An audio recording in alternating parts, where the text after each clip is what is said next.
আপনাকে বুঝতে হবে এবং তাকে সে গুরুত্বটা কি দিতে হবে। 2 নম্বর হচ্ছে হোয়াটস ইম্পর্টেন্ট টাইম। আপনার জীবনের সবচেয়ে গুরুত্বপূর্ণ সময় কোনটা? কারণ সময়ের চেয়ে মূল্যবান কিছুই নেই। আর 3 নম্বর হচ্ছে হোয়াটস ইম্পর্টেন্ট ওয়ার্ক। আপনার জীবনের সবচেয়ে গুরুত্বপূর্ণ কাজ কোনটা? তো এই 3টে জিনিসকে যদি আপনি গুরুত্ব দিতে পারেন, তাহলে আপনার জীবনের একটা সেকেন্ডও আপনার জীবনের কোনো একটা কাজ, কোনো একটা মুহূর্ত কি যাবে না, ব্যর্থতায় পরিণত হবে না। যেটা হবে সেটা কি সফলতায় পরিণত হবে। প্রথম বলছিলাম কি হোয়াটস ইম্পর্টেন্ট পার্সন। আপনার জীবনের সবচেয়ে গুরুত্বপূর্ণ ব্যক্তিটা কে? আপনার জীবনের সবচেয়ে গুরুত্বপূর্ণ ব্যক্তিটা হচ্ছে সেই ব্যক্তি যার সাথে আপনি যখন থাকেন, যার সাথে আপনি যখন থাকেন, যার সাথে যখন যে কর্মটা সম্পাদন করেন, সে হচ্ছে আপনার জীবনের সবচেয়ে বেশি গুরুত্বপূর্ণ ব্যক্তি। এর চেয়ে গুরুত্বপূর্ণ ব্যক্তি আর আপনার জীবনে কেউ নাই। আমার কথাটা বুঝতে পারছেন কি?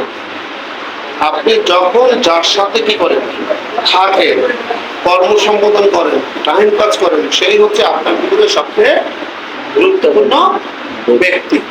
যখন আপনি অফিসে কাজ করেন, আপনার অফিসের যে বস, সে আপনার কাছে সবচেয়ে গুরুত্বপূর্ণ ব্যক্তি। আপনি যখন বাসায় যান, আপনার ওয়াইফকে ছেলেমেয়েদের সমাধান, তারাই সবচেয়ে গুরুত্বপূর্ণ ব্যক্তি। যদি কখনো তার সাথে ঘুরতে যান, বেড়াতে যান, ওই মুহূর্তে উনিই কি সবচেয়ে গুরুত্বপূর্ণ ব্যক্তি। যেমন আমরা এখন এখানে বসছি, আমরা একটা কর্ম সম্পাদনের জন্য যে আমাদের একটা সাপ্তাহিক টিম মিটিং, এই টিম মিটিংয়ের প্রথম সেশনেই প্রথমটা করি। তাহলে আজকে এই যে প্রথম সেশনে এখানে আপনাদের প্রত্যেকের কাছে গুরুত্বপূর্ণ ব্যক্তি কি? আপনার পাশে যে বসে আছে সে? আপনার পাশে যে বসে আছে সে না। আপনার পাশের ব্যক্তিটার সাথে আপনি কর্ম সম্পাদন করতেছেন না। কর্ম সম্পাদন করতেছেন কি যখন যে এখানে দাঁড়িয়ে কথা বলছে। যেমন এই মুহূর্তে আমি, আমার সাথে আপনাদের প্রত্যেকটা লোকের সাথে কি কর্ম সম্পাদিত হচ্ছে, ঠিক কিনা? আপনার পাশের জন্য না। ধরে নেন এই রুমের মধ্যে আপনি আর আমি, প্রত্যেকেরা ভাবতে পারেন যে এখানে আজকে রফিক ভাই যত কথা বলবে, এই কথাগুলো কার জন্য? Only for me. এটা শুধুমাত্র আমার জন্য, আর কেউ নয়। এখানে আমি কে? আমি। যদি এখানে 10 লক্ষ লোক থাকে, তাহলেও কি কার সাথে আমি কথা বলতেছি? 10 লক্ষ লোকের সাথে না, আপনার সাথে কি ইন্ডিভিজুয়ালি আপনার সাথে আমি কি করতেছি? কথা বলছি। এই যে আমার সাথে কথা বলতেছেন, আমি কে, আমার গুরুত্ব কতটুকু, এটা আপনাকে ক্যারি করতে হবে। সেই গুরুত্ব দিয়ে আমার সাথে কি করতে হবে? আপনার এই টাইমটা পাস করতে হবে। এর মাঝখানে যদি অন্য কোনো ব্যক্তি ঢুকে যায়, তাহলে কিন্তু আর আমি গুরুত্বপূর্ণ থাকলাম না।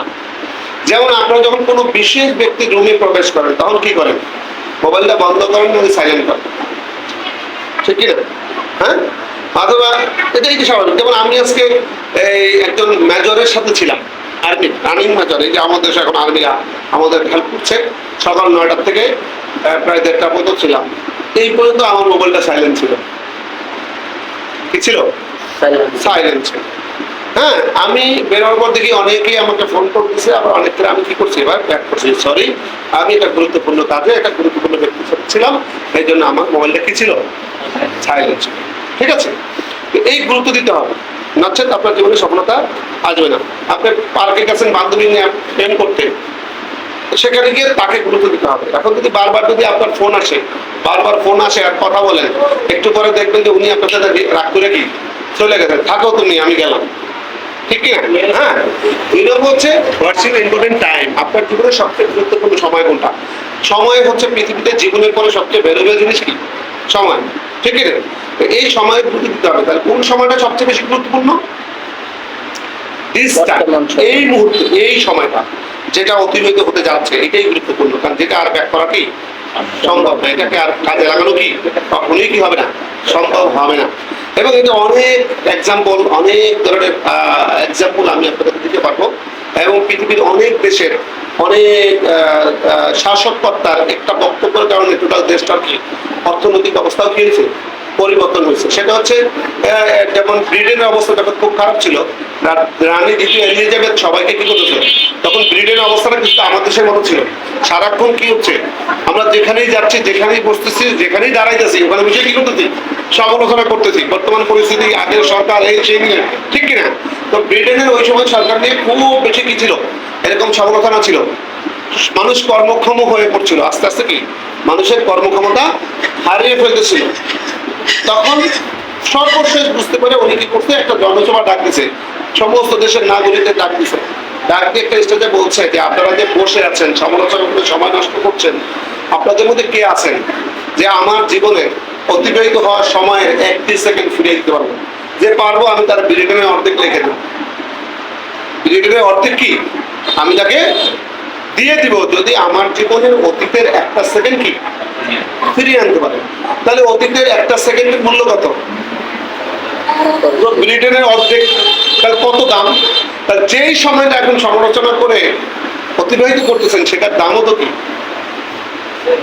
যদি তাই হয় তাহলে বসে আছেন কেন? এত ভ্যালুয়েবল টাইম, 1 সেকেন্ডের দাম একটা দেশের অর্ধেক, তাহলে এই সেকেন্ডটাকে আপনি কেন গুরুত্বহীনতার সাথে কি অতিবাহিত করছেন?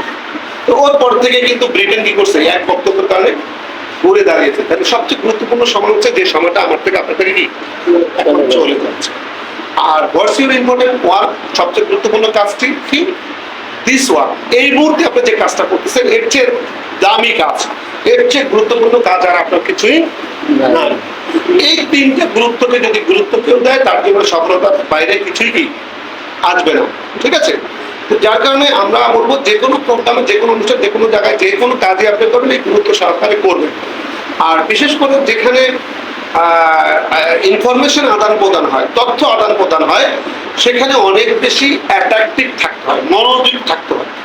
সেক্ষেত্রেও যেহেতু বেশি মনোযোগ থাকতে হয়, সেহেতু আমাদের প্রত্যেকের কাছে এখন আমাদেরকে ডিস্টার্ব করার যন্ত্র আছে মোবাইল, এবং মোবাইলে একজনে আমাদেরকে ডিস্টার্ব করে না, ওই মোবাইলে যতগুলো নাম্বার আছে অতগুলো নাম্বারের লোক আছে, ওই লোকগুলো নিয়েই কিন্তু আপনি বসছেন এখানে। আপনার মোবাইলে যদি 500 নাম্বার থাকে, ধরে নেন আপনার 500 লোক নিয়ে কি আপনি এখানে বসছেন, যে কোনো সময় দেখে কোথাও মেরে ফেলতে পারেন নাকি? হ্যাঁ, তো এই জন্য মোবাইলটাকে কি করা, কোনো একটা অনুষ্ঠানে, কোনো একটা ইম্পর্টেন্ট গুরুত্বপূর্ণ কি মিটিং বা তথ্য আদান করতে গেলে মোবাইলটাকে কি করতে হয়, হয় বন্ধ করে দিতে হয়, মানে সাইলেন্ট করে রাখতে হয়, যাতে কি আমার এবং অন্যের ডিস্টার্বের কারণ না হয়। সেক্ষেত্রে আমি আপনাদেরকে রিকোয়েস্ট করবো যে আমরা খুবই একটা গুরুত্বপূর্ণ বিষয় নিয়ে আলোচনা করবো। কারণ আমাদের একটা স্লোগান আছে আমাদের সবাই, সেটা হচ্ছে যে আমরা যেটা চাই সেটা হচ্ছে we can change ourselves, family and our society। আমরা কি করতে চাই? আমরা চেঞ্জ করতে চাই। কি করতে চাই? চেঞ্জ করতে চাই। প্রথমে আমি আমাকে চেঞ্জ করতে চাই, আমরা প্রত্যেকে চেঞ্জ করতে চাই, কারণ আমাদের ভিতরে কি চেঞ্জ হওয়া দরকার। হ্যাঁ, আমাদের অর্থনৈতিক অবস্থা আমাদের খুবই খারাপ, এটা চেঞ্জ হওয়া কি খুবই দরকার। আমাদের মানসিক অবস্থা খুবই খারাপ, এটা চেঞ্জ হওয়া দরকার। আমাদের চেহারার অবস্থাও খুবই খারাপ, এটাও চেঞ্জ হওয়া কি দরকার। হ্যাঁ, আমাদের কি সব দিকে, আমাদের পোশাক আশাকের অবস্থাও খারাপ, এটাও চেঞ্জ হওয়া দরকার। আমাদের পরিবারের চেঞ্জ হওয়া দরকার। ফাইনালি আমাদের সমাজেরও কি করা দরকার? চেঞ্জ করা দরকার। এটা কে করবে? আমাকে করবে, ঠিক কিনা? তাহলে আমাদের মূল উদ্দেশ্য যেহেতু চেঞ্জ, আমরা আমাদের কি করতে চাই? চেঞ্জ করতে চাই। এই জন্য আমাদের এই যে অ্যাসোসিয়েশন, যার নাম কি উইটেন অ্যাসোসিয়েটস, এর নিচের স্লোগান কি? Together we build our dream. একসাথে আমরা আমাদের স্বপ্ন গড়ি। আচ্ছা, আমরা একসাথে আমাদের কি করি? স্বপ্ন গড়ি। যেহেতু আমরা এই স্বপ্ন গড়বো একসাথে, স্বপ্ন নিয়ে আলোচনা, তাহলে এটা কি খুব গুরুত্বপূর্ণ আলোচনা না? জি। হ্যাঁ, খুবই গুরুত্বপূর্ণ আলোচনা, ঠিক কিনা? তো যাই হোক, এই আলোচনা খুব শর্ট, যেহেতু আমাদের সময় কি শর্ট, আমাদের এরপর আবার কি আছে, মিটিং আছে। আমি খুব শর্টলি আপনাদের সাথে আলোচনা করব স্বাভাবিক সাবলীল ভাষা, যাতে আমরা একজনের কি আমি আমার মনের ভাব আপনাদেরকে বুঝতে পারি, আপনারা আমার মনের ভাব কি বুঝতে পারেন। তো আমি মাঝখানে ছোট্ট একটা বিরতি নিচ্ছি, বিরতির মুহূর্ত মাঝখানে আমি আপনাদের এই ট্রিমের 2জন লিডার, বিশেষ করে এখানকার আপনাদের টপ আপ হলো রাশিদুল রাশেদ ভাই,